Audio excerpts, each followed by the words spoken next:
ಮೊದಲನೇದಾಗಿ ನಾನು ಮೊನ್ನೆ ಕೂಡ ಹೇಳಿದ್ದೀನಿ, ಮತ್ತೆ ಪದೇ ಇವತ್ತು ಕೂಡ ಅದನ್ನು ಉಚ್ಚರಿಸ್ತೇನೆ. ಉತ್ತರ ಕರ್ನಾಟಕ ಭಾಗದಲ್ಲಿ ಮೂಲ ಕಾಂಗ್ರೆಸ್ಸಿನ ಅತ್ಯಂತ ಹಿರಿಯ ರಾಜಕಾರಣಿಗಳು ಅಂತ ಪ್ರಶ್ನೆ ಬಂದಂತಹ ಸಂದರ್ಭದಲ್ಲಿ ಎಚ್.ಕೆ. ಪಾಟೀಲ್ರು ಮೊದಲೇ ಸ್ಥಾನದಲ್ಲಿ ಬರ್ತಾರೆ. ತದನಂತರ ಅಪ್ಪಾಜಿ ನಾಡಗೌಡರು ಬರ್ತಾರೆ. ಅದರಲ್ಲಿ ಯಾವುದೇ ಸಂದೇಹನೇ ಇಲ್ಲ. 1983ರಿಂದ ಕಾಂಗ್ರೆಸ್ನಲ್ಲಿದ್ದು ಜಿಲ್ಲಾ ಪಂಚಾಯಿತಿ, ಅದೇ ರೀತಿಯಾಗಿ 1989ರಲ್ಲಿ ಪ್ರಥಮ ಬಾರಿಗೆ ಶಾಸಕರಾಗಿ, ಕಿಸಾನ್ ಸೆಲ್ಲಿನ ವೈಸ್ ಕನ್ವೀನರ್ ಆಗಿ ಇಡೀ ರಾಜ್ಯದ ಒಂದು ಪಕ್ಷದಲ್ಲಿ ಕೆಲಸ ಮಾಡಿ, ಇವೆಲ್ಲ ಕೂಡ ನನ್ನ ಹಿನ್ನೆಲೆ ಇದೆ. ಅದಕ್ಕೋಸ್ಕರ ನಾನು ಒತ್ತಿ ಹೇಳ್ತೇನೆ, ಯಾವುದೇ ಕಾರಣಕ್ಕೂ ಕೂಡ ಮುಂದೆ ಬರುವಂತಹ ಮಂತ್ರಿಮಂಡಲದಲ್ಲಿ ನಾನು ಇರಲೇಬೇಕು ಅನ್ನುವಂಥದ್ದನ್ನ ಈ ಸಂದರ್ಭದಲ್ಲಿ ನಾನು ಮೇಲೆ ಇರ್ತಕ್ಕಂಥ ನಮ್ಮ ಹೈಕಮಾಂಡಿನ ಎಲ್ಲ ನಾಯಕರುಗಳು ಕೂಡ ನಾನು ಮನವರಿಕೆ ಮಾಡಿಕೊಳ್ಳಲಿಕ್ಕೆ ಪ್ರಯತ್ನ ಮಾಡ್ತಾ ಇದ್ದೀನಿ. ಕಾಸ್ಟ್ ಕಾಂಬಿನೇಷನ್ ಆಕ್ಚುಲಿ ನೆಗೆಟಿವ್ ಆಗ್ತಾ ಇದೆ. ಕಾಸ್ಟ್ ಕಾಂಬಿನೇಷನ್ ಬಹಳ ಪಾಸಿಟಿವ್ ಆಗ್ತಾ ಇದೆ. ಪ್ರತಿ ಸಲ ಲಿಂಗಾಯತರಲ್ಲಿ ಇರ್ತಕ್ಕಂಥದ್ದು ಬಹಳ ಪ್ರಮುಖವಾಗಿರ್ತಕ್ಕಂಥ ಲಿಂಗಾಯತ ಸಮುದಾಯದಲ್ಲಿ ನಾನು ಒಬ್ಬರು ಬರ್ತೇನೆ.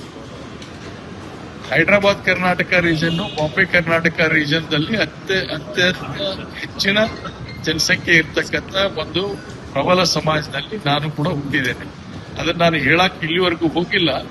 ಯಾಕಪ್ಪ ಅಂದ್ರೆ ನಾವು ಪಕ್ಷ ನಿಷ್ಠೆ ಇರೋದ್ರಿಂದ ಕಾಂಗ್ರೆಸ್ಸೇ ನಮ್ಮ ಧರ್ಮ ಅಂತ ತಿಳ್ಕೊಂಡು ಇಲ್ಲಿವರೆಗೂ ಬಂದಿದ್ದೇನೆ.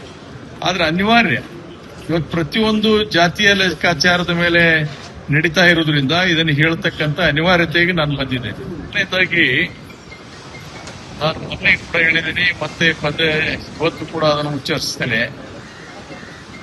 ಉತ್ತರ ಕರ್ನಾಟಕ ಭಾಗದಲ್ಲಿ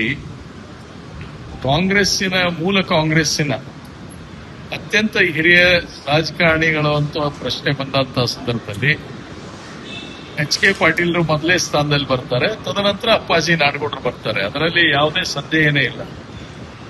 1983ರಿಂದ ಕಾಂಗ್ರೆಸ್ನಲ್ಲಿದ್ದು ಜಿಲ್ಲಾ ಪಂಚಾಯಿತಿ, ಅದೇ ರೀತಿಯಾಗಿ 1989ರಲ್ಲಿ ಪ್ರಥಮ ಬಾರಿಗೆ ಶಾಸಕರಾಗಿ, ಕಿಸಾನ್ ಸೆಲ್ಲಿನ ವೈಸ್ ಕನ್ವೀನರ್ ಆಗಿ ಇಡೀ ರಾಜ್ಯದ ಒಂದು ಪಕ್ಷದಲ್ಲಿ ಕೆಲಸ ಮಾಡಿ, ಇವೆಲ್ಲ ಕೂಡ ನನ್ನ ಹಿನ್ನೆಲೆ ಇದೆ.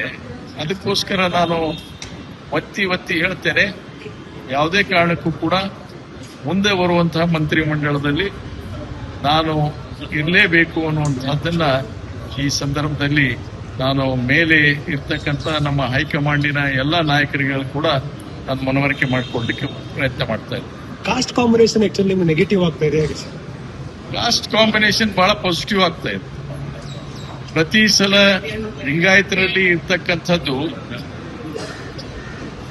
ಬಹಳ ಪ್ರಮುಖವಾಗಿರ್ತಕ್ಕಂಥ ಲಿಂಗಾಯತ ಸಮುದಾಯದಲ್ಲಿ ನಾನು ಒಬ್ಬರು ಬರ್ತೇನೆ.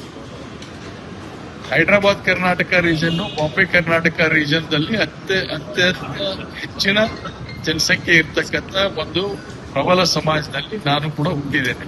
ಅದನ್ನ ನಾನು ಹೇಳಕ್ ಇಲ್ಲಿವರೆಗೂ ಹೋಗಿಲ್ಲ. ಯಾಕಪ್ಪ ಅಂದ್ರೆ ನಾವು ಪಕ್ಷ ನಿಷ್ಠೆ ಇರೋದ್ರಿಂದ ಕಾಂಗ್ರೆಸ್ಸೇ ನಮ್ಮ ಧರ್ಮ ಅಂತ ತಿಳ್ಕೊಂಡು ಇಲ್ಲಿವರೆಗೂ ಬಂದಿದ್ದೇನೆ. ಆದ್ರೆ ಅನಿವಾರ್ಯ, ಇವತ್ತು ಪ್ರತಿಯೊಂದು ಜಾತಿಯ ಲೆಕ್ಕಾಚಾರದ ಮೇಲೆ ನಡೀತಾ ಇರೋದ್ರಿಂದ ಇದನ್ನು ಹೇಳ್ತಕ್ಕಂಥ ಅನಿವಾರ್ಯತೆಗೆ ನಾನು ಬಂದಿದ್ದೇನೆ.